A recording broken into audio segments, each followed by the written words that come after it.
Muy buena noche, apreciados amigos, siervos del Señor. Estamos muy contentos de que este viernes también podamos reunirnos para poder gozarnos de una nueva webinar propuesta por las Sociedades Bíblicas Unidas. Y bueno, queremos darle la bienvenida a usted y que Dios lo siga bendiciendo porque usted nos bendice con su presencia cada viernes. Y también seguimos difundiendo a mucha gente también este deseo de investigar, este deseo de conocer y entender mejor lo que es la palabra del Señor a través de la ciencia bíblica. Quiero dar algunas recomendaciones, mis hermanos, en esta noche, aunque ya estamos viendo en el chat, ustedes están poniendo su nombre. Muchas gracias. En lo posible nos ayudaría mucho también que coloquen las ciudades desde donde se están conectando. Así nos facilitan cuando tenemos que hacer el contacto a usted si es ganador de alguno de los recursos bíblicos. Entonces nos ayuda bastante. También queremos decirle que mientras se está haciendo la exposición, si usted ha encontrado o tiene alguna pregunta muy interesante, por favor escriba y vamos a ponerla a la presentación del profesor Miguel Condoretti para que él pueda ayudarnos. Entonces, escriban sus preguntas, nos ayuda mucho, nos interesa mucho conocer las decisiones que usted tiene. Esta noche está acompañándonos en esta presentación el director ejecutivo de la Sociedad Bíblica de Perú, Pastor Pablo Gutiérrez. En los controles estamos con Ecuador, mi persona desde Bolivia, de la Sociedad Bíblica de Bolivia. Y bueno, vamos a tener también algunas personas en el equipo. Y como invitado tenemos al profesor Miguel Condoretti, quien esta noche va a enseñarnos. Quiero hablar un poquito de él. Él es pastor de la Iglesia Presbiteriana. Él está en la ciudad satélite, en la ciudad de La Paz, Bolivia. Él es parte de la Iglesia Presbiteriana Reformada Nacional de Bolivia. Es miembro del Instituto de Investigación Teológica Aquino Bolivia, de la Universidad de Aquino, Bolivia. Es docente en el Seminario Teológico Reformado William Ames. Es docente del Instituto Teológico Cuáquero en la ciudad de La Paz, Bolivia. También es docente invitado en Ministry International Seminario de la ciudad de La Paz, Bolivia. Entre los estudios que él tiene, prácticamente aún tiene una preparación en el Servicio Nacional de Teología Interdenominacional del Senati y también está trabajando con el Ministerio Equipando Siervos en la ciudad de La Paz, un desafío muy interesante, y aún está continuando con los estudios, está haciendo una licenciatura en Historia en la Universidad Pública UPEA en la ciudad del Alto, en La Paz, y también ya está para finalizar su licenciatura en Liderazgo Pastoral en la Universidad de Aquino, Bolivia. Entonces, profesor, estamos muy contentos de que usted en su juventud quiere compartir también con este público tan especial algo de la ciencia bíblica, algo de la investigación. Y esta noche el tema que tenemos propuesto en el tintero es la iglesia durante la colonia. Un tema sin duda que habla mucho porque hay muchos factores en la vida del cristianismo o en la historia de la iglesia que afectan a la iglesia durante la colonia y cómo hoy en día nosotros hemos asumido el caminar y las decisiones en la iglesia. Profesor, que el Señor lo bendiga, que el Señor lo fortalezca. Tómese este tiempo para hacer su presentación. Adelante, profesor Miguel. Muchísimas gracias, pastor. Gracias a todos los hermanos que ya están, bueno, conectados a través de esta forma de comunicación y que el Señor sea, pues, honrado, glorificado y que sus propósitos providenciales se cumplan en nuestras vidas esta noche. Quiero realizar una pequeña oración antes de comenzar ya con la exposición. Señor, en tus manos encomiendo mi vida, la vida de cada hermano que está conectado a través de esta forma de comunicación, que tu Santo Espíritu nos guíe a aquello que te has propuesto, Señor, en tu providencia. Comenzamos en el nombre del Padre, del Hijo y del Espíritu Santo. Amén. Muy bien. Esta noche entonces quiero hablarles de un aspecto histórico que es muy poco estudiado. Cuando ingresamos a un seminario bíblico y tomamos la materia de historia del cristianismo o historia de la iglesia, comúnmente se llega a estudiar los primeros siglos, el periodo apostólico o el periodo de la persecución o las persecuciones que sufrió el cristianismo. Y muchas veces se suele saltar hasta el periodo de la Reforma, pero muy pocas veces se habla acerca de esta etapa de la historia, que es el rol de la iglesia durante la colonia. Por eso es mi deseo que poderles presentar una investigación historiográfica acerca de este periodo. No lo voy a presentar de manera temática, sino de manera cronológica. Por supuesto, este periodo es un periodo bastante largo, entonces voy a tomar los puntos más importantes. Comencemos entonces.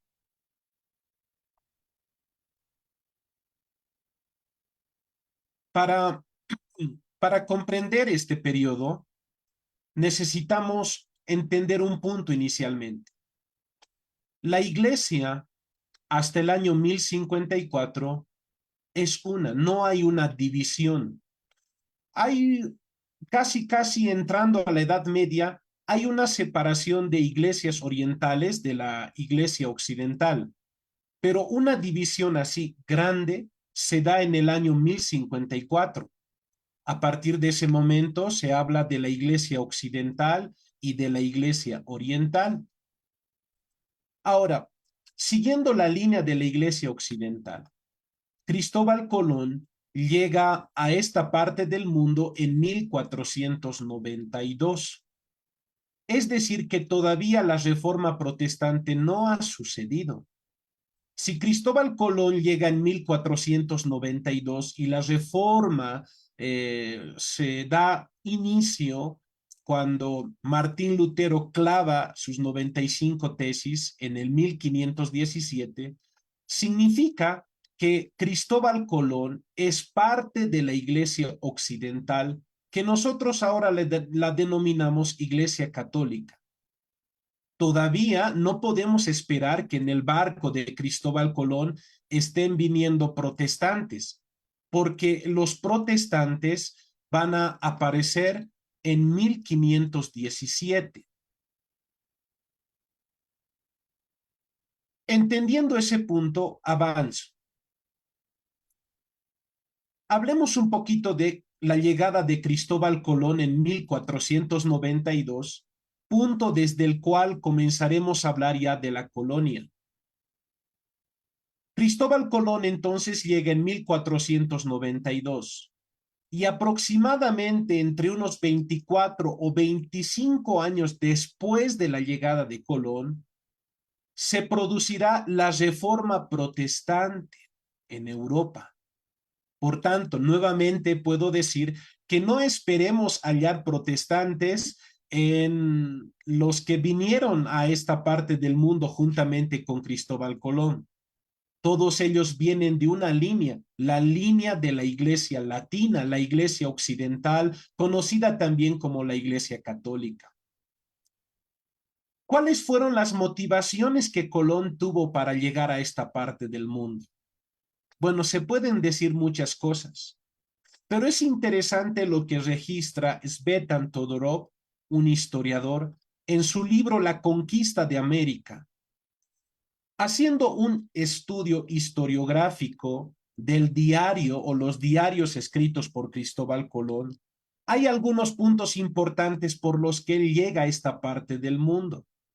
Uno de ellos es la expansión del cristianismo. No solamente hay aspectos económicos, intereses materiales, que seguramente los hay. Cristóbal Colón es profundamente religioso, es profundamente católico. Repito, no podemos esperar que él sea protestante, ya que la reforma protestante ocurrirá 25 años después de su llegada. Cristóbal Colón es un hombre profundamente religioso y él tiene el deseo de esparcir el evangelio y que la iglesia llegue a otras partes del mundo. En una carta escrita al Papa Alejandro VI en 1502, en parte de esa carta, Colón le dice: yo espero en nuestro Señor de divulgar su santo nombre y evangelio en el universo. Entonces, él tiene un propósito al llegar a esta parte del mundo, al aventurarse en 1492. No solamente es un fin comercial, sino también tiene un propósito de expandir el evangelio a otras tierras no exploradas. Pero hay un segundo propósito que también brillan en sus diarios. Y este propósito es que Colón tiene el anhelo de que Jerusalén sea recuperada de las manos de los turcos, los musulmanes, para que se entienda mejor. En nuestro tiempo los vamos a llamar los musulmanes. Jerusalén había caído en las manos del Islam entonces, y Cristóbal Colón tiene el anhelo de que se vuelvan a producir las cruzadas. Durante la Edad Media se produjeron 9 grandes cruzadas desde Europa hasta Tierra Santa para recuperar la Tierra Santa de manos de los musulmanes a través de la guerra, a través de la violencia. Entonces, Cristóbal Colón está en busca de oro, pero no solamente quiere oro para él, sino también quiere oro para enriquecer a sus reyes, a fin de que se organice un ejército europeo que nuevamente avance hasta Tierra Santa, como se la conoce, y recupere Jerusalén de las manos de los musulmanes. Entonces, estos propósitos que él tiene en su corazón están altamente cargados de aspectos religiosos. Cuando Cristóbal Colón llega a esta parte del mundo, él todavía no se imagina que esto es un gran continente. Él piensa que son islas. Y él cita un libro que se denomina Cuarto de Esdras, el libro Cuarto de Esdras, el cual no se encuentra en nuestras Biblias, Reina Valeras, pero tampoco ya se encuentra actualmente a partir del Concilio de Trento en las Biblias de la Iglesia Católica Romana. Lo sacaron a partir del Concilio de Trento. Él basa su llegada a esta parte del mundo y el descubrimiento de nuevas tierras en algunos pasajes, repito, del cuarto libro de Esdras. Avancemos. A partir de 1492, Cristóbal Colón va a empezar a describir el Nuevo Mundo. Él escribe cartas y en sus diarios inicialmente los describe como personas inocentes, inicialmente. Después va a cambiar su opinión. Él en sus cartas escribe que hay personas que tienen el color de los canarios, pero cuando dice que son del color de los canarios, no se refiere a un ave en particular, sino que se está refiriendo a los habitantes de las Islas Canarias, los cuales eran de una tez morena. Entonces, él está diciendo que al lugar donde llegó Centroamérica, encontró personas con una tez morena. Aparte de ello, él dice que nadie vestía ropa, ni el varón, ni la mujer, ni el anciano, ni el niño, todos estaban absolutamente desnudos. Por otro lado, ya con el paso del tiempo, Cristóbal Colón se va a ir internando un poco más hacia Sudamérica. Y al llegar a Venezuela, Colombia, él pensará que el paraíso descrito en el libro de Génesis, el jardín del Edén, se encontraba en una región de Colombia. Él va a describir a los habitantes de Venezuela y Colombia como que tienen una tez un poco más clara y la estatura un poco más alta. Esas son las descripciones que él está comenzando a realizar a partir de su llegada. otro español, Américo Vespucio. En el año de 1500, él va a empezar a describir este nuevo mundo, pero él lo va a describir de una manera similar a Colón, pero también va a añadir algunos aditamentos más. Él va a mencionar que se practica el canibalismo en esta parte del mundo, más exactamente en Centroamérica, lo que conocemos nosotros como Centroamérica. Él se va a sorprender que había, dice, un hombre y había una aldea, en todo caso, donde tenían colgada carne. Pero él dice, pero no es carne de cerdo, como sucede en nuestros reinos, sino es carne humana. Y para ellos era lo más normal comerse a sus enemigos. No se comían entre ellos mismos, sino que comían a sus enemigos. Aquellos que los vencían los comían. O también va a decir que ellos buscan en sus canoas y van a hacer guerra con otros pueblos y a los muertos se los comen. Eso prácticamente para Américo Vespucio y para los españoles va a ser algo espantoso. Continuando. Volviendo a 1492 y luego 1493, los historiadores José de Mesa y Teresa Gisbert, son historiadores bolivianos, dicen, apenas conocieron Fernando e Isabel la existencia de los nuevos territorios, se apresuraron a legalizar su posesión. Para tal efecto, solicitaron del Papa un título de posesión. El Papa reinante Alejandro VI contestó favorablemente a la petición de los soberanos españoles, dándoles posesión de las nuevas tierras a perpetuidad para ellos y sus descendientes, a condición de que enviaran hombres instruidos y temerosos de Dios para evangelizar a los naturales. ¿Qué tenemos que rescatar de esta información? Inicialmente, en el pensamiento católico romano de la época, el Papa es el representante de Cristo en la tierra, y creo que esto no ha cambiado hasta la actualidad.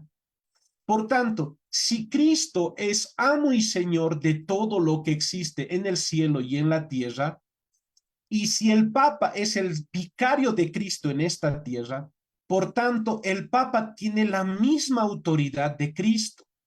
Si Cristo es dueño y señor de todo lo que existe, el Papa, que es su representante, tiene ese mismo poder. Eso es lo que pensaba la gente de este tiempo. Todavía no ha ocurrido la reforma protestante. Entonces, la gente de este tiempo tenía ese pensamiento. Al ser el Papa el representante de Cristo, entonces a él hay que pedirle permiso cuando nosotros descubramos nuevas tierras. Es un periodo de mucha exploración, de muchos descubrimientos. Por eso es que los reyes Fernando e Isabel le piden al Papa Alejandro VI que les dé legalmente las tierras descubiertas bajo su posesión.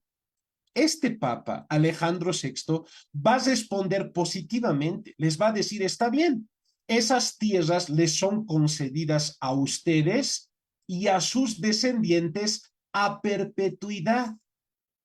Pero hay una condición, les va a decir. La condición es que los evangelicen. La condición es que les prediquen el evangelio. Ahora, esto que les estoy mencionando también fue publicado el domingo 7 de enero de 1951 en el diario o en el periódico La Razón, de circulación nacional aquí en Bolivia, y Felipe López Méndez es el que menciona lo mismo, que este papa, a través de la bula Inter Caetera o Inter Cetera, el 3 de mayo de 1493, le da a la corona española la posesión de esta parte del mundo. Le da a la corona española la autoridad de adueñarse, la autoridad de posesionarse, esa es la palabra, de esta parte del mundo, pero con una condición. de que los instruyan en el evangelio, de que les prediquen el evangelio, de que los evangelicen. Ahora, lo interesante o quizás lo paradójico es que este papa es considerado, según la CNN en español, uno de los 8 papas peores del catolicismo romano. Se dice que este es un papa español muy rico que aparentemente habría comprado su papado. Por otro lado, una vez que él ya es papa, él va a poner a muchos de sus familiares y de sus parientes en cargos altos de poder. Asimismo, este papa ha sido acusado de matar a algunos cardenales que estaban en su contra. Y finalmente, este papa, Alejandro VI, habría engendrado varios hijos de varias mujeres. Él vivía una vida licenciosa, sexualmente una vida libertina es la que vivía. Pero en la bula papal, lo que les va a pedir a los reyes españoles, en la bula papal, lo que les va a pedir a los reyes españoles es que puedan evangelizar estas tierras que habían sido descubiertas a partir de Cristóbal Colón en 1492. Ahora, si la condición era que estas tierras sean evangelizadas, ya a partir de 1494 van a comenzar a llegar órdenes religiosas. Mire, estamos hablando de 1494. La reforma protestante todavía no ha sucedido en Europa. Entonces, los primeros en llegar aparentemente a esta parte del mundo, más exactamente a Nueva España, que hoy en día lo conocemos como México, es la Orden de los Mercedarios. En 1510 llegarán los de la Orden de los Dominicos. Se dice que llegaron 15 dominicos. Y eso será, esa orden producirá muchos cambios. Así que avancemos. El historiador Lewis Hanke, en su libro La lucha española por la justicia en la conquista de América, dice: porque las gentes que pasaron al Nuevo Mundo en aquellos primeros años solían ser ex soldados licenciosos, nobles arruinados, aventureros o presidiarios. Se indultaba de la pena a criminales de toda la Haya que estuvieran dispuestos a servir en las Indias. Bartolomé de las Casas va a decir: en aquellos primeros días podía verse cualquier gentuza azotada o desorejada en Castilla, señoreando sobre los caciques indígenas. ¿De qué nos sirve esta información que está dando Lewis Hanke? Nos sirve porque una vez que empiezan a llegar los españoles mencionados ya por este historiador, van a comenzar los abusos a los indígenas. Van a comenzar los abusos a través de trabajos forzados. Incluso va a suceder que se van a reportar violaciones a las mujeres indígenas. Entonces, Lewis Hanke nos dice, es porque habían llegado ex soldados licenciosos, nobles, arruinados, aventureros, incluso presidiarios. Y Bartolomé de las Casas nos va a decir: cualquier gentuza azotada o desorejada en Castilla estaba señoreando acá sobre los caciques indígenas. Entonces, una vez que ya empezaron a llegar en mayor cantidad los españoles, ya no por propósitos de la difusión del evangelio, discipular a las personas, ya con propósitos económicos, de enriquecerse, estos van a comenzar a abusar de los indígenas. Entonces, en el año de 1511 se va a levantar un hombre conocido como Fray Antonio de Montesinos.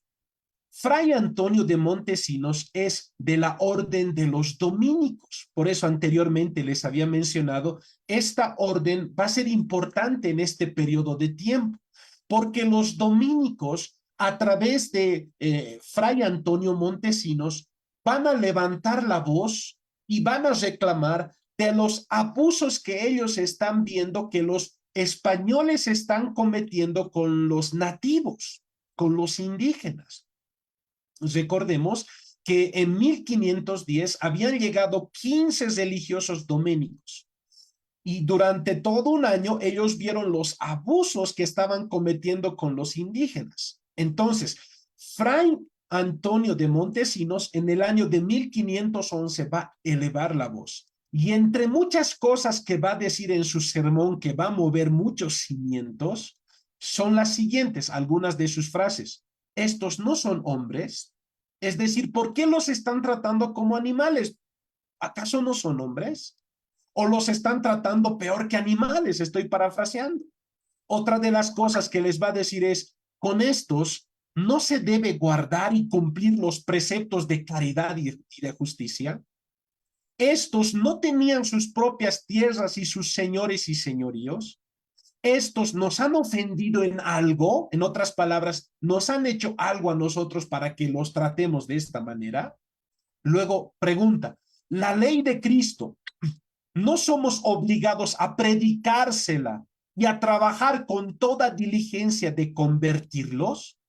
Todos estáis en pecado mortal y en él vivís y morís por la crueldad y tiranía que usáis con estas inocentes gentes, va a decir Fray Antonio de Montesinos en el año de 1511. Estamos cerca de la reforma. 6 años más y ocurrirá la reforma protestante. Entonces, este fray dominico va a levantar la voz no solamente a nombre personal de él, sino a nombre de los dominicos. Va a levantar la voz y va a protestar en contra de los abusos que muchos ciudadanos españoles estaban cometiendo con los indígenas en esta parte del mundo. En el año de 1512, estoy yendo de manera cronológica, de alguna manera, para tratar de legalizar lo que ellos estaban haciendo, los españoles estaban haciendo, se va a producir el requerimiento, un texto, un documento escrito por el jurista Juan López Palacio Rubio en el año de 1512. ¿Qué es el requerimiento? Como su nombre lo indica, requerir, pedir, solicitar.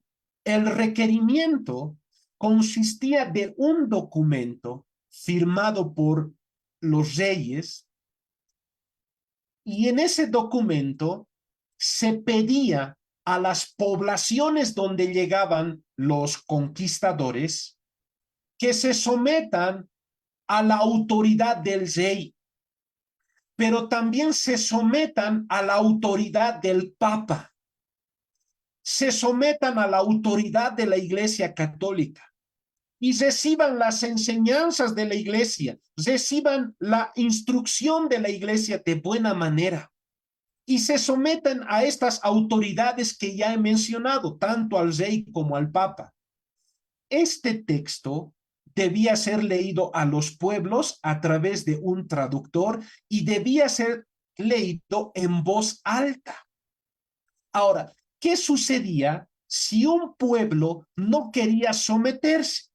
En parte del requerimiento dice, y reconozcáis a la iglesia por señora y superiora del universo y al sumo pontífice llamado papa en su nombre y al emperador y reina doña Juana, nuestros señores en su lugar, como a superiores y reyes de esas islas y tierra firme, por virtud de la dicha donación, y consistáis y deis lugar que estos padres religiosos os declaren y prediquen lo susodicho.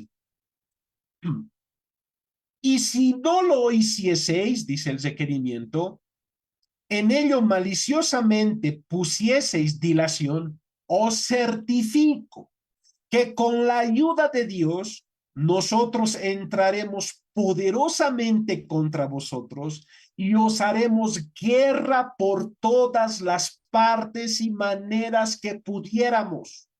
Y os sujetaremos al yugo y obediencia de la iglesia y de sus majestades. Y tomaremos vuestras personas y vuestras mujeres e hijos y los haremos esclavos. Y como tales, los venderemos y dispondremos de ello como sus majestades mandaren. y os tomaremos vuestros bienes y os haremos todos los males y daños que pudiéramos, como a vasallos que no obedecen ni quieren recibir a su señor y le resisten y contradicen. Y os protestamos que las muertes y daños que de ellos se siguiesen sea a vuestra culpa y no de sus majestades ni nuestra, ni de estos caballeros que con nosotros vienen. Ese era parte del requerimiento. Era un documento que había sido elaborado en el 1512. Esto parece que también un poco para tratar de legalizar las cosas que ellos ya estaban haciendo. Muchas de estas cosas que se mencionan en el requerimiento, ciudadanos españoles ya lo estaban practicando, pero ante la protesta de los dominicos, ellos tratan de legalizar lo que están haciendo y justificar lo que están haciendo. Entonces, este requerimiento debía ser leído a los pueblos a través de un traductor. Si estos se sometían, no había ningún problema. Pero si no se sometían, entonces debían atenerse a las consecuencias que ya he dado lectura.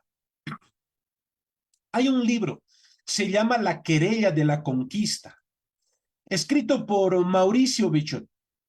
En este nos menciona, en el año 1515, Bartolomé de las Casas, otro dominico, va a levantar la voz ante el abuso que le está viendo a los indígenas, no solo para que trabajen, hay también un abuso para su conversión, como que la iglesia, a través de las autoridades civiles, está queriendo ejercer la fuerza para que se conviertan al cristianismo. Bartolomé de las Casas y muchos otros de otras órdenes va a protestar contra esta situación y va a decir que no es la manera de evangelizarlos. Si los vamos a evangelizar, tenemos que evangelizarlos con amor, permitirles que ellos decidan si se van a ser cristianos o no.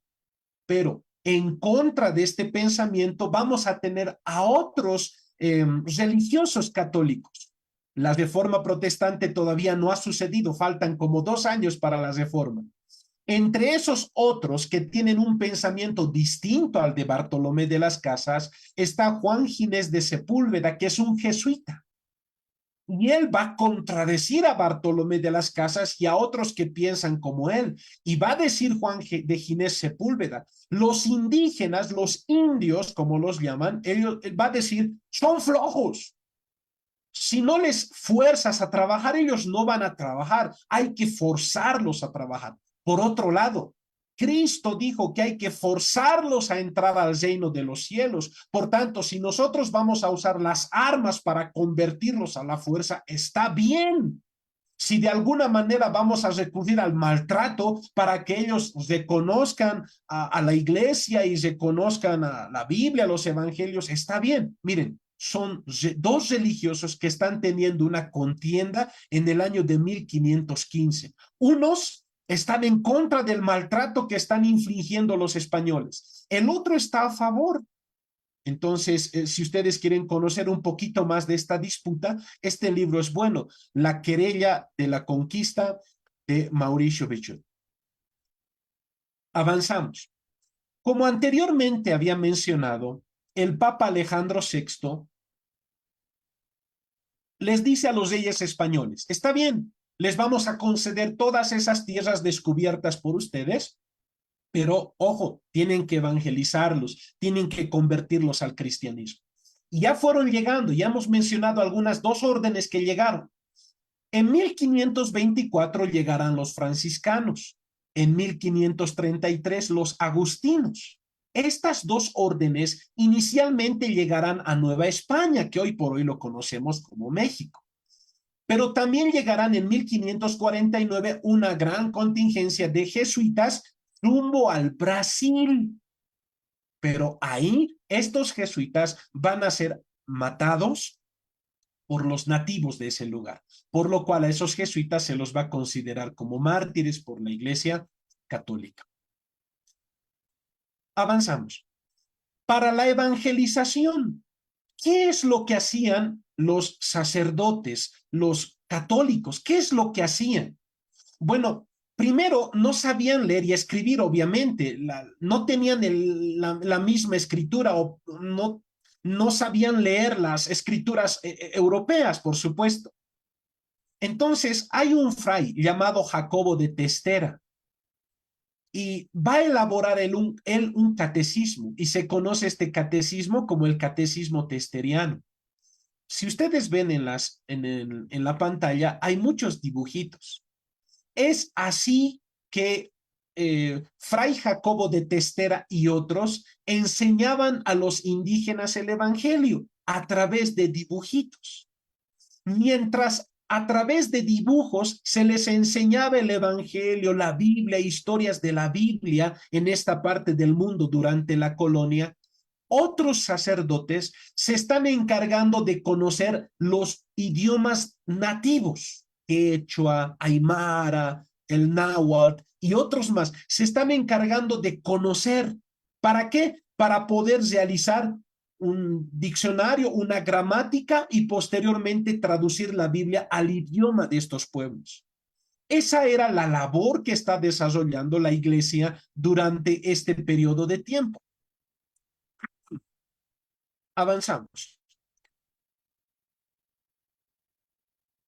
El historiador Carlos de Mesa Gisbert de Bolivia dice, el estudio de las lenguas indígenas fue una de las más grandes preocupaciones de los misioneros desde el comienzo de la conquista. Otro punto importante. Para evangelizar, no solamente usaban dibujitos, como el catecismo testeriano, sino también se valían de obras teatrales. El mismo historiador que he citado dice, se llevaban obras teatrales de carácter religioso con el objeto de evangelizar. Fueron los religiosos quienes compusieron teatro en lenguas nativas, especialmente los jesuitas. Entonces, para evangelizar estas órdenes religiosas, ¿qué es lo que están haciendo? Todas estas órdenes religiosas que hasta ahora he mencionado tienen que ver con la Iglesia Católica Romana. ¿Qué es lo que están haciendo? Uno, están usando dibujitos para evangelizar a los indígenas. Dos, están aprendiendo sus propios idiomas para evangelizarlos en su propio idioma o traducir la Biblia a sus idiomas. Y tres, están usando obras teatrales en el idioma de los pueblos, en idiomas nativos, para difundirles el evangelio. Ahora, los protestantes, ¿cuándo llegan a esta parte del mundo? Una información al respecto tenemos de Wilton Nelson. Los primeros protestantes de los que tenemos registro que habría llegado a esta parte del mundo serían los luteranos en el año de 1528. Estamos diciendo unos 36 años después de la llegada de Cristóbal Colón a esta parte del mundo, recién tendríamos la llegada de los protestantes a esta parte del mundo. Ocurre la Reforma, 1517. Pasan 11 años y en 1528 recién vamos a tener una información de presencia protestante en esta parte del mundo. Leo un poco. Carlos V dice que tenía una deuda con la casa bancaria de Welser en Augsburgo. En pago, entregó esta casa la conquista de la parte occidental de Venezuela. Entre los alemanes que llegaron para este fin, hubo algunos luteranos. Entre ellos se destacaron el gobernador de la colonia, Ambrosio Alfinger, el vicegobernador Nicolás Ferderman, cuyos padres fueron firmantes de la Confesión de Augsburgo. Según el historiador luterano Lars Qualben, dice, por el año de 1532, toda la colonia había aceptado la fe luterana. Entonces, a partir de 1528 ya vamos a tener la presencia de los protestantes en Sudamérica. Ya vamos a tener la presencia de los protestantes en Sudamérica y específicamente son luteranos. ¿Qué sucede con ellos más adelante? No hay mucha más información. Lamentablemente no hay mucha más información, o si la hay, es necesario seguir investigando y seguir buscando estos datos. Continuamos entonces. Durante la primera época de la conquista, los sacerdotes católicos hacían una vida nómada, es decir, juntamente con los conquistadores, viajaban de aquí para allá, recorrían de aquí para allá. Pero a medida que fue pasando el tiempo, se fueron instalando en ciertos lugares, se fueron creando ciertos asentamientos y también ciertas ciudades, y luego van a venir las reducciones. Me explico.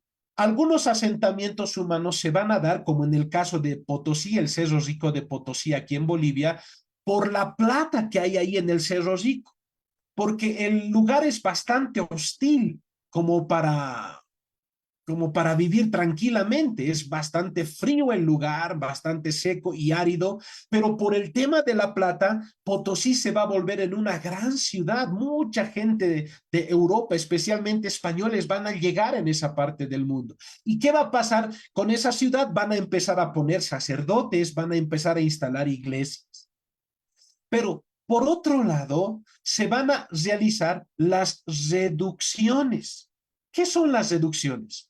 Con el nombre de reducciones se conocen la urbanización de la zona rural, que consistía en reunir en un solo pueblo aldeas prehispánicas dispersas. Hay un ejemplo aquí en Bolivia. Así sabemos, dice, que en Caquiaviri se reunieron 23 pueblos antiguos, en Tiwanaku 10, en Jesús de Machaca 15. Esto permitía reunir a la población para su cristianización y para el control presupuestario. En estos pueblos de indios no podían vivir españoles y solo se permitía la estancia de un cura doctrinero. Con fines evangelísticos y económicos, entonces crearon las reducciones con el esquema de ajedrez o de damero, ¿no? Ciudades así distribuidas en cuadraditos, con una plaza al centro y con una iglesia al centro. Entonces, en esas reducciones, bueno, tenía que vivir un cura que tenía el trabajo de discipularlos, adoctrinarlos, cristianizar a las personas. Sigamos adelante. En el año de 1556 vamos a tener nuevamente la presencia de protestantes, pero en esta ocasión en el Brasil. El pastor Joel Pick, en uno de sus libros, escribe lo siguiente: la compañía de pastores, dice, escogió a 2 ministros para enviarlos a Brasil. El martes 25 de agosto de 1556, en respuesta a una carta pidiendo a esta iglesia enviar misioneros a las nuevas islas, es decir, Brasil pensaban que era una isla que los franceses habían conquistado, fueron elegidos, dice, el señor Pierre Richer y el señor Guillermo Chartier, y ambos fueron subsiguientemente encomendados al cuidado del Señor y enviados con una carta de esta iglesia. 11 laicos también fueron reclutados para la colonia, incluyendo Jean Deler. La obra con los indios en Brasil no fue bien. El pastor Richer escribió a Calvino, a Juan Calvino, en abril de 1557, que los salvajes eran increíblemente bárbaros. El resultado es que nuestra esperanza de revelarles a Cristo se ha frustrado, dice. Ahora, en este mismo libro, el pastor Joel Vick menciona: el resto de la historia es trágica. Villiers Gannon se desencantó de Calvino y los reformadores. El 9 de febrero de 1558, en inmediaciones de Río de Janeiro, estranguló a 3 calvinistas y los arrojó al mar. Los creyentes fueron para salvar sus vidas, huyeron, ¿no? Para salvar sus vidas. y más tarde los portugueses atacaron y destruyeron todo lo que quedaba de la colonia. De esta manera acabó la misión con los indios. No hay evidencias de ningún indio converso. ¿Quiénes eran este grupo? Los podríamos etiquetar como los hugonotes. Los hugonotes habían llegado en 1556, pero por razones que el mismo pastor Richier explica a Calvino, era difícil evangelizar a los indígenas, que finalmente no hubo ningún converso en Brasil. En el año de 1580, jóvenes indígenas van a llevar adelante lo que es el taquioncoy. ¿Qué es el taquioncoy? Es como decir enfermedad del baile. Era un baile ritual donde ellos consumían chicha, masticaban coca y ciertas especies alucinógenas y realizaban ciertos bailes cerca de las huacas, lugares sagrados que ellos tenían, invocando a sus dioses con el fin de que sus dioses expulsen al Dios de los cristianos. Eso está sucediendo en el año de 1580. En el año de 1607, ya yéndonos al norte, hasta aquí nosotros hemos visto el sur, algo de Centroamérica y el sur. Ahora, viendo un poquito el norte, los ingleses van a llegar a lo que hoy nosotros conocemos como Norteamérica. César Vidal en su libro nos dice: la vida de los primeros peregrinos no resultó en absoluto fácil. Algunos perdieron la vida durante la travesía, pero también ocurrió algo. Los indígenas, con la llegada de los colonos, sufrieron de nuevas enfermedades donde murieron en masa. Claro, había muchas enfermedades que los europeos ya habían pasado y habían generado defensas. Pero en esta parte del mundo, más exactamente en Norteamérica, todavía no habían generado los cuerpos de los nativos ciertas defensas para ciertas enfermedades y morían. Ahora, William Bradford, quien vendría a ser un historiador de esa época, él también es uno de los peregrinos que llegó a esta parte del mundo. En 1634 va a escribir: en cuanto a los nativos, han muerto casi todos de viruela, de manera que el Señor nos ha facilitado el dominio que poseemos. ¿Cuál es la idea que tienen estos ingleses?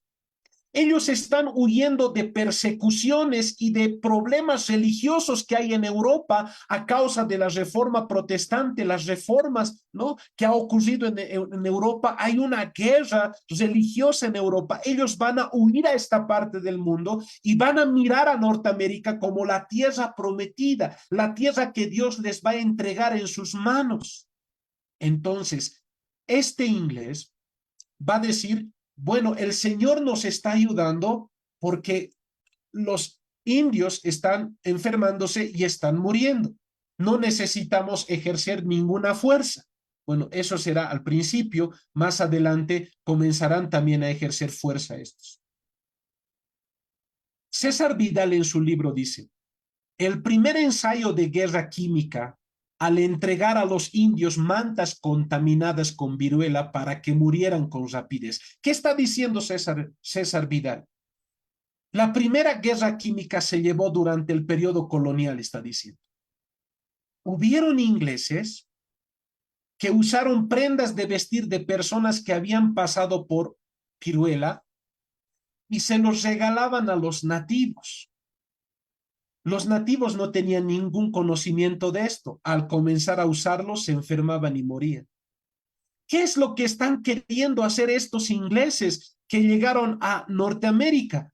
Ellos están queriendo limpiar Norteamérica de los nativos porque ellos consideraban que es la tierra que Dios les ha dado a ellos en posesión.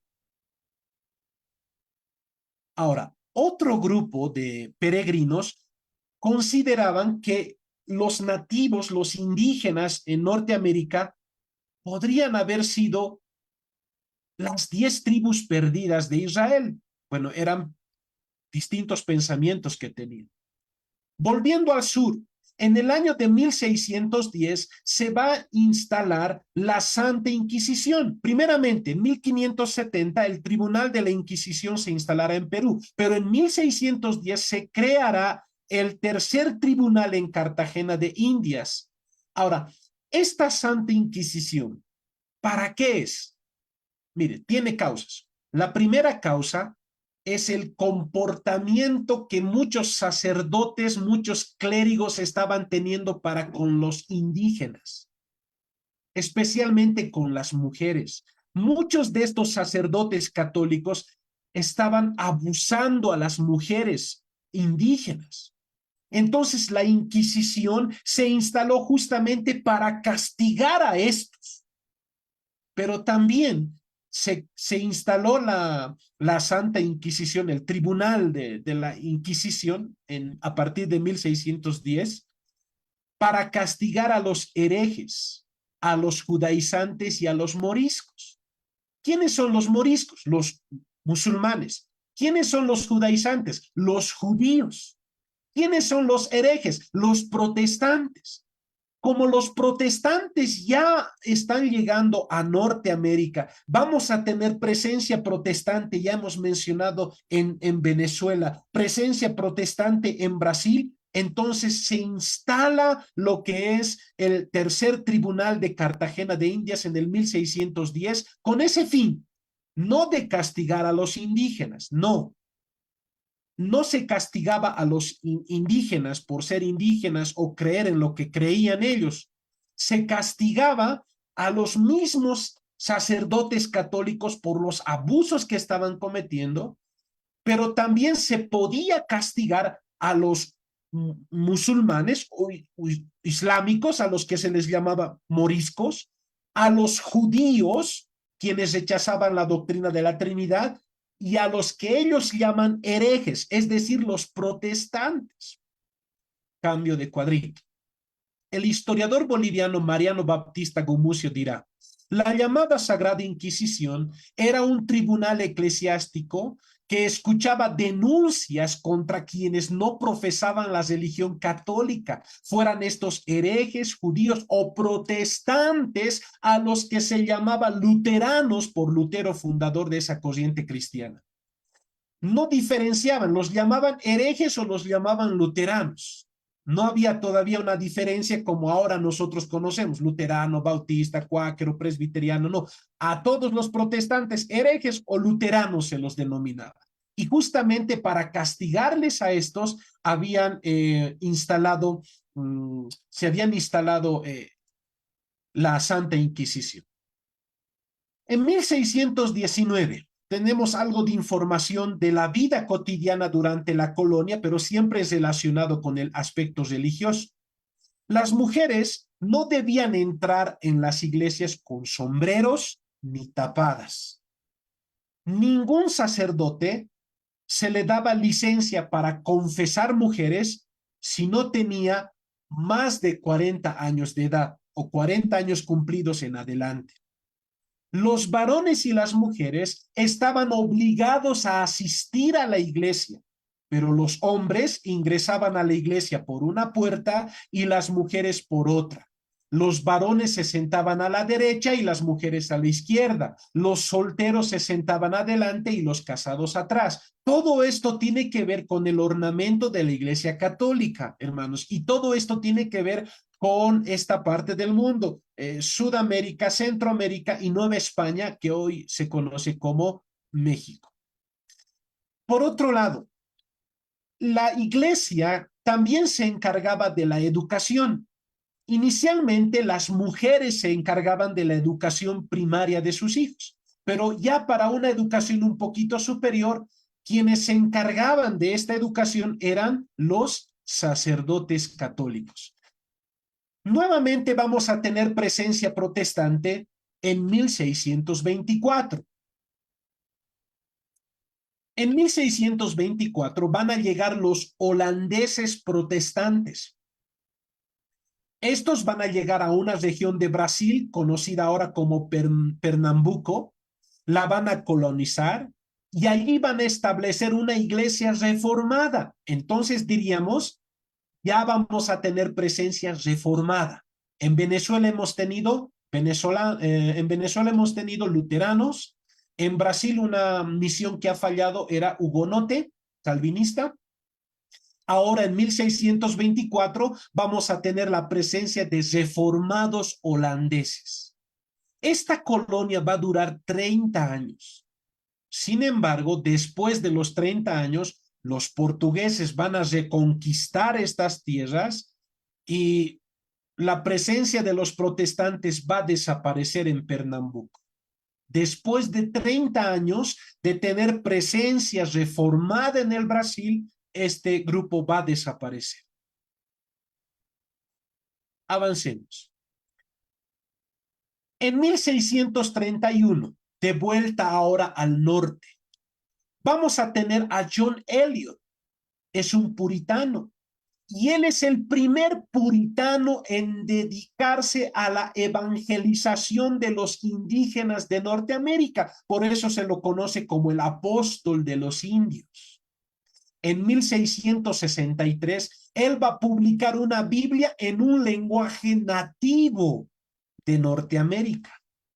Él va a venir con un espíritu manso y humilde para predicar a los indígenas, mostrarles en sus acciones a Cristo. Él los va a evangelizar de esta manera. Pero no todos van a tener el mismo pensamiento. En 1636, nuevamente William Bradford va a escribir algo. Fue terrible, dice, contemplarlos friéndose en el fuego y los ríos de sangre que apagaban y lo horrible que era la peste y el olor que salían. Pero la victoria pareció un dulce sacrificio y dieron la alabanza por ello a Dios, que había actuado de una manera maravillosa en su favor, encerrando a sus enemigos en sus manos y dándoles una victoria tan rápida sobre un pueblo tan orgulloso e insolente. Resumo rápido porque ya estoy llegando al final. William Bradford nos está diciendo lo siguiente. Cuando los colonos puritanos, ingleses, llegaron a Norteamérica, sí hubieron algunos pueblos que no eran violentos, pero habían otros pueblos que eran violentos, que reaccionaban de manera violenta contra los colonos europeos. Ahora, entre los puritanos tenemos a un John Eliot que hemos visto, que los evangeliza de manera pacífica. Aprende su idioma para predicarles en su propio idioma. Pero también vamos a tener otro grupo de personas que están dispuestos a ir a las armas, como sucede en la parte donde están los españoles. Están dispuestos y de hecho van a usar las armas, van a usar el fuego, van a usar todo lo necesario para eliminar a los nativos que estaban en contra de estos colonos, porque estos colonos decían, Dios nos ha entregado esta tierra, entonces Dios nos va a ayudar. Y cuando vencían en la batalla, decía, Dios nos ha ayudado. Miren, tanto en los católicos como en los protestantes, vamos a tener dos tipos de pensamientos. Unos que están a favor de la violencia, otros que no están a favor de la violencia, sino de predicar humildemente con mansedumbre.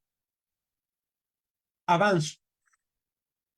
En 1631 se va a crear Maryland, que sobre todo es católica. En Maryland van a tener ya más libertad. Los mismos van a tener los mismos cristianos, católicos, pueden ir a Maryland sin ser perseguidos por ser católicos, cristianos, etc. En 1636 se funda Providence.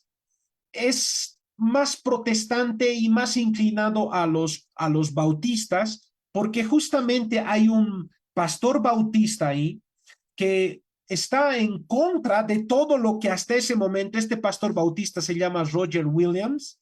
Él está en contra de todo lo que está viendo de pronto. Algunos están maltratando indígenas, peleando con las armas o tratando de forzar su conversión.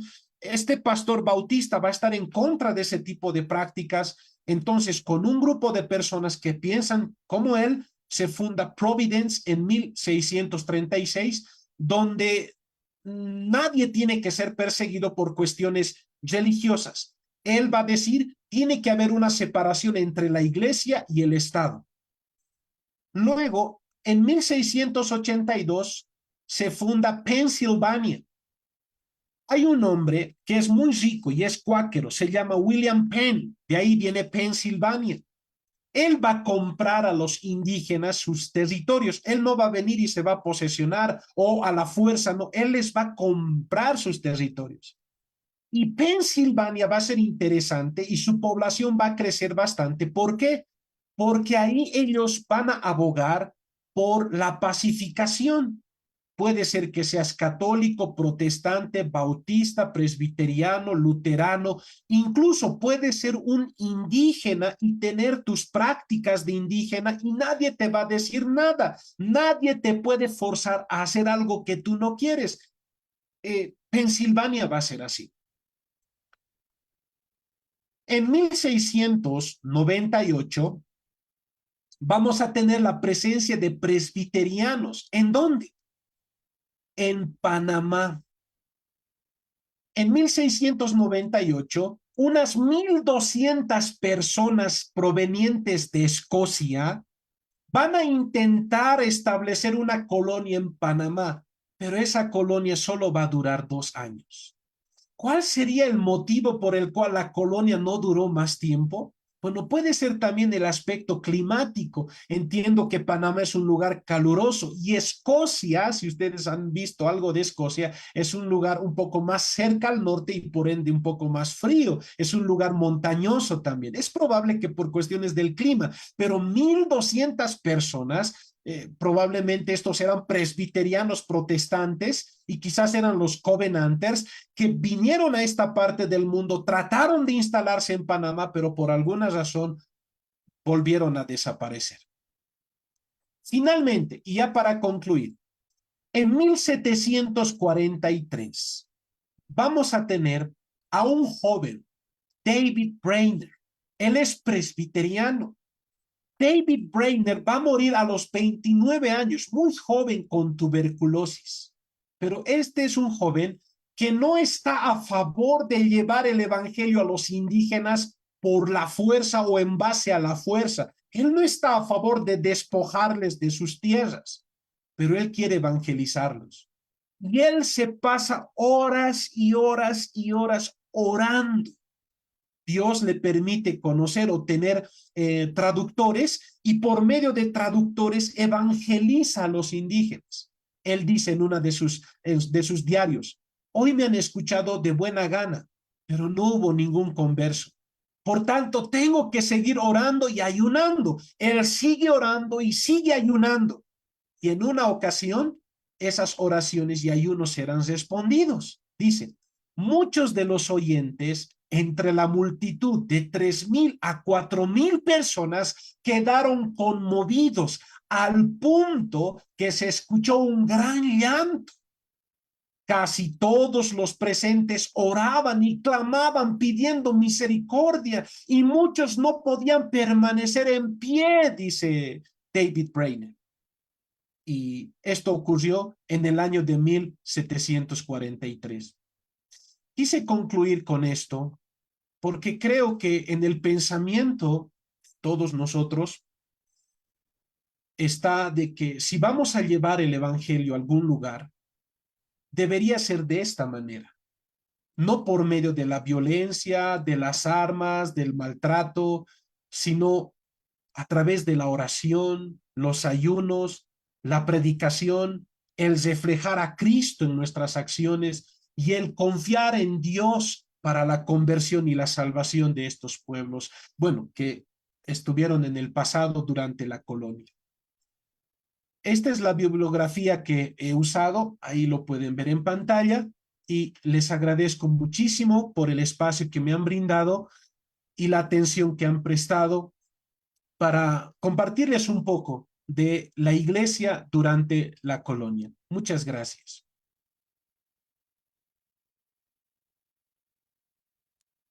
Muchas gracias, profesor Miguel. Por supuesto, muy interesante este tiempo y la manera en que se lo ha perfilado la presentación.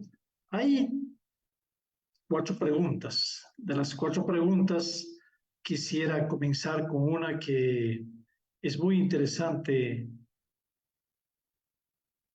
y bueno, no podríamos, si no tenemos una recomendación suya, dice, ¿qué nos recomienda para seguir estudiando el tema?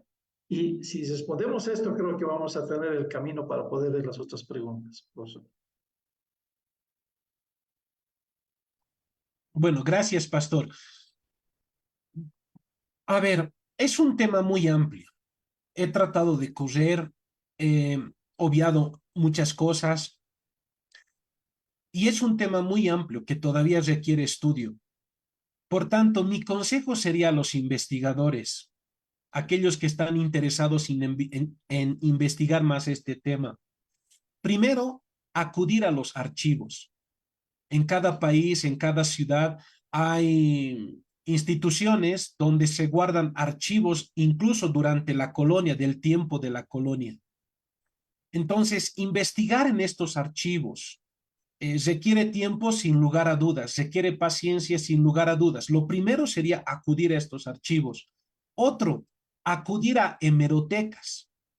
Yo creo que en cada ciudad de nuestros países existen hemerotecas donde se guardan periódicos, bueno, desde incluso siglos pasados, ¿no? Desde el momento de su aparición de los periódicos, ¿no? Analizar, buscar alguna información que nos pueda servir en este punto o en otros puntos. También podría recomendarles entre libros Historia del Cristianismo de Justo González o Biografía de Grandes Cristianos de Orlando Boyer o La Conquista de América, El Problema del Otro de Svetan Todorov, o también El legado del cristianismo en la cultura occidental de César Vidal. Estos serían algunos de los muchos materiales que podemos usar, pero les animo de todo corazón, aquellos que son investigadores, que puedan ir a los archivos de su nación, de su país. Perú debe ser un lugar riquísimo en archivos coloniales. En México es un lugar riquísimo en archivos coloniales. Yo les animo a ir a los archivos, investigar, sacar información, escribir, documentarlos y publicarlos. Eso sería, pastor. Muchas gracias, profesor. Ahí viene una segunda pregunta. ¿Cómo lo ve usted y cómo debemos expresar las consecuencias y efectos del sincretismo religioso? Bueno, quizás esa fue una de las cosas que obvié por cuestiones del tiempo. Y sí hubo un sincretismo religioso, sobre todo de la parte católica. Ese sincretismo viene desde la Alta Edad Media, cuando uno de sus papas llamado Gregorio les dice a sus misioneros que se estaban internando a Inglaterra, dice, hay templos majestuosos, hay imágenes de sus dioses, destruyan las imágenes de sus dioses, pero los templos no. No los vamos a poder cambiar del todo, por tanto, hagan yo voy a parafrasear, ¿no? Sus palabras, es como que amalgamen estas dos formas de pensamiento. Y desde esa época, aparentemente el catolicismo ha actuado de esa manera porque cuando llega a esta parte del mundo, hay un sincretismo. Uh, una de las cosas que obvié es lo que escribe Guamán Poma de Ayala, un cronista de esas épocas. La gente tenía una percepción distinta de la muerte. Enterraban a sus muertos debajo de sus casas o en algún tipo de cestas. Y en cierta época del año los sacaban para cambiarles de ropa, para darles la comida que más les gustaba y para hacerlos bailar en la plaza y en la plaza y en las calles. Hacían una gran fiesta con sus muertos. Cuando el cristianismo llega a esta parte del mundo, desde el ala tanto protestante como católica se espantan por esta situación. ¿Y qué es lo que hace el catolicismo? Es que va a mezclar lo que conocemos ahora, la fiesta de todos los santos, con esa práctica que había en esta parte del mundo, Perú y Charcas, ¿no? Lo que ahora es Bolivia, hay una mezcla. Entonces, ese tipo de sincretismo harto vamos a ver. Las iglesias católicas se van a construir sobre los lugares sagrados de los indígenas que se conocen como huacas, ¿no? Tal vez otros nombres también se les dan a otros países. Ahí, sobre los lugares sagrados o sobre los cementerios de indígenas, sobre todo en los lugares sagrados, se van a construir las iglesias. Eso es sincretismo, ¿no? Es unir un pensamiento religioso con otro pensamiento religioso. Harto vamos a ver eso. ¿Y cuáles serían las consecuencias? Lo que nosotros podemos ver en nuestros países. Quizá yo no puedo hablar por todos los países, aunque los latinoamericanos nos parecemos en mucho, pero hay un sincretismo religioso donde la Iglesia Católica Romana específicamente está a la par compartiendo ciertas fiestas y ciertas festividades. Tenemos al cura bendiciendo por la mañana y más tarde las personas se están embriagando hasta más no poder. Cosas como estas, o sea, esas serían ya las consecuencias. Eh, Creo que hay mucho más por hablar, pero por ahora eso es lo que le diría, Pastor. Gracias por su pregunta. Gracias. Una tercera pregunta dice, ¿cómo es la situación que hemos escuchado en su exposición? ¿Cómo incide en nuestra percepción de la fe? El mensaje derivado de una conquista política, pero con tintes religiosos. Ujú. Bueno, no sé si le he entendido bien la pregunta, pero voy a contestar. Eh,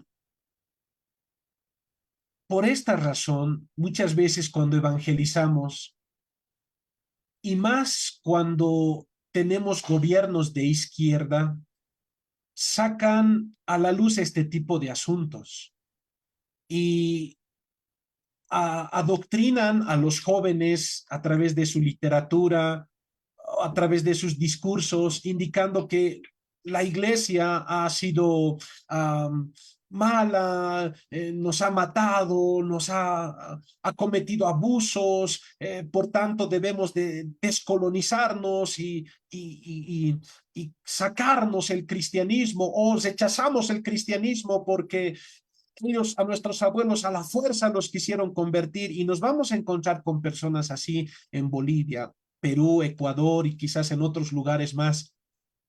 Y por eso también quise exponer esto para que nosotros conozcamos esta situación, pero también veamos que no todo fue así.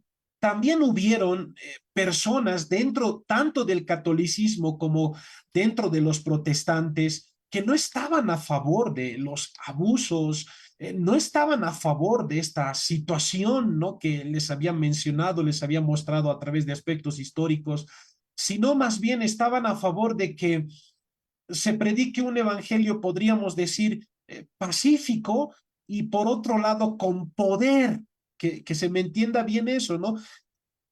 Guiados por el Señor, esperando que la mano de Dios mueva y cambie los corazones y no las armas ni el maltrato físico. Eh, Eso podría responder, pastor, y gracias por la pregunta y a la persona que la ha realizado.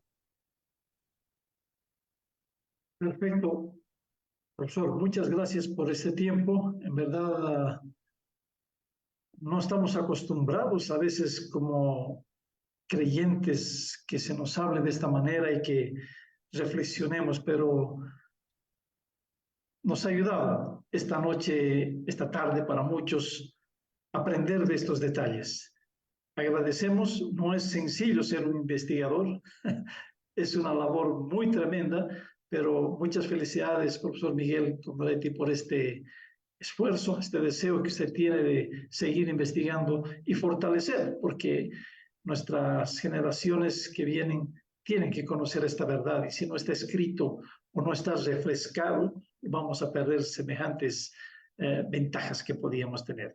Bueno, Ha llegado el momento de poder conocer un poco más de lo que va a pasar en la siguiente webinar, conocer a nuestros ganadores del recurso bíblico y tener un tiempo especial. Y voy a invitar al pastor Pablo Gutiérrez desde Lima, secretario general de la Sociedad Bíblica del Perú, que tome este tiempo. Adelante, pastor. Muchas gracias, Rolando, y muchas gracias, profesor Miguel, por la exposición. Solamente mencionar algunas cosas desde el lado de Perú sobre el sincretismo. En el Perú siempre hay una cruz en las montañas, y es porque la religión andina adoraba a los apus. Entonces, lo que hizo la Iglesia Católica para evangelizar es colocar una cruz y ponerle un nombre a cada cruz. Entonces, hay la cruz de Motupe, así la cruz de diferentes nombres en ese sentido para que pongan sus ojos en la cruz. Entonces, un poco ya sabemos eso. Y lo que usted dice de construir templos sobre templos andinos también de religiones andinas, en la Catedral de Cusco y en la Catedral de Lima, vemos que está la catedral y que hay unas escaleras. Y esas escaleras es porque ha sido construido sobre un templo indígena. Entonces han construido sobre el templo indígena andino, han construido tanto la catedral de Cusco como la catedral de Lima. Y así hemos tenido buenos evangelizadores y malos evangelizadores, protestantes y católicos. Como usted ha explicado, no siempre hemos sido evangélicos, a veces tenemos la mente como que si la religión o la iglesia evangélica ha estado siempre, y no, la iglesia cristiana ha estado desde antes de que surgiera la reforma protestante, y como está compartido, ha habido mucha gente buena con el deseo de compartir el Evangelio. Y respecto a la Inquisición, el primer muerto en la Inquisición en Lima, que era uno de los lugares donde el centro de la Inquisición en este lado del mundo, el primer muerto fue un luterano que se llamaba Mateo Salado y que vivía por Pueblo Libre y ahora ahí esa zona se llama, hay una huaca que se llama la Huaca Mateo Salado porque él vivía por esa zona. Y acá hay una expresión, está salado. El primer muerto fue Mateo Salado por esa ocasión, ¿no? Entonces, así es muy bueno poder conocer nuestra historia y realmente yo muy poco he escuchado una exposición como la que usted ha dado en esta noche y estamos agradecidos. Es bueno conocer nuestro legado, ¿no? Y cómo es que llegó el Evangelio y nos anima a nosotros también a ver cómo podemos llevar el Evangelio, ¿no? No como el encuentro del Inca Atahualpa con el Fray Valverde. El Inca se puso la Biblia en el oído y la arrojó, y por eso fue condenado a muerte y hubo una matanza de Inca. Y él no conocía lo que era un libro, no sabemos qué le dijo el Fray, y la arrojó al suelo. ¿Qué le habrá dicho? Si es que era la palabra de Dios y se la puso al oído, no sabemos, pero son historias que tenemos de buenos evangelizadores y malos evangelizadores y tenemos que nosotros ver cómo seguir llevando la Biblia ahora en nuestro contexto actual. Ahora decimos los ganadores: de Perú, el señor Juan Flores; de Chile, Carola Muñoz; Ecuador, Kevin Sánchez; Guatemala, José Pineda; Colombia, Keil Izquierdo; Bolivia, Walter Abrán; y México, Rodrigo Madrueno. Todos ellos ponerse en contacto con su sociedad bíblica para poder recibir un recurso bíblico. Y ahora vamos a ver quién es el expositor y de la próxima semana. A ver, vamos a ver. Ahora es desde el sur. Ya hemos tenido hoy día un expositor de Bolivia.